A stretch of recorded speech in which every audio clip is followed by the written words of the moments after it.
Deep sleep இல்ல doctor. படுத்தாலே நான் முழிச்சுட்டே தான் இருக்கேன் அப்படின்னு சொன்னீங்கன்னா, நம்ம மேலதாங்க தவறு. ரொம்ப லேட் நைட்ல தான் இன்னைக்கு நெறைய பேர் தூங்குறோம். இப்போ சாதாரணமா வீட்ல குழந்தைகள்லாம் எப்பங்க தூங்குறாங்கன்னு கேட்டாலே அவங்க சொல்ற டைம் 12:00, 1:00 ஆயிடுது அப்படின்னு சொல்றீங்க. லேட் நைட்ல தூங்குறதுனால கண்டிப்பா நம்மளுடைய ஸ்லீப் பேட்டர்ன் மாற ஆரம்பிக்கும். பாடியில வந்து அந்த சர்க்காடியன் ரிதம் அப்படின்னு சொல்றதுங்க. ஆட்டோமேட்டிக்கா ஒரு பயாலஜிக்கல் கிளாக் நம்ம பாடியில இருக்கு.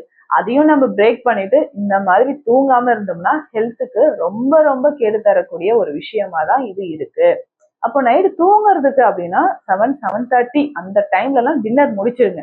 அதுக்கப்புறம் கொஞ்சமா மைல்டா ஒரு பிரிஸ்க் வாக் நடந்துக்கோங்க. ஒரு 10 மினிட்ஸுங்க. அப்புறம் நம்ம தூங்க ஆரம்பிச்சோம்னா ஈஸியா நமக்கு தூக்கம் வர ஆரம்பிச்சிடும். இதுல இரவு நேரத்தில் பால் குடிக்கலாமா அப்படின்ற ஒரு டவுட் நிறைய பேருக்கு இருக்கும். தாராளமா குடிக்கலாம். பால்ல வந்து பாத்தீங்கன்னா கொஞ்சமா ஒரு 1/4 டீஸ்பூன் அளவுக்கு கசகசா பொடியும் பனங்கற்கண்டும் சேர்த்து குடிச்சிருங்க.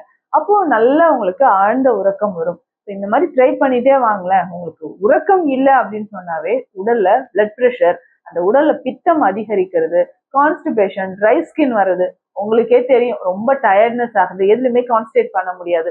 இந்த மாதிரியான விஷயங்கள் இருக்குங்க. இதை தாண்டியும் எனக்கு தூக்கம் வரல அப்படின்னு சொன்னீங்கன்னா அஸ்வகந்தா சூர்ணம் நீங்க எடுத்துக்கலாம்.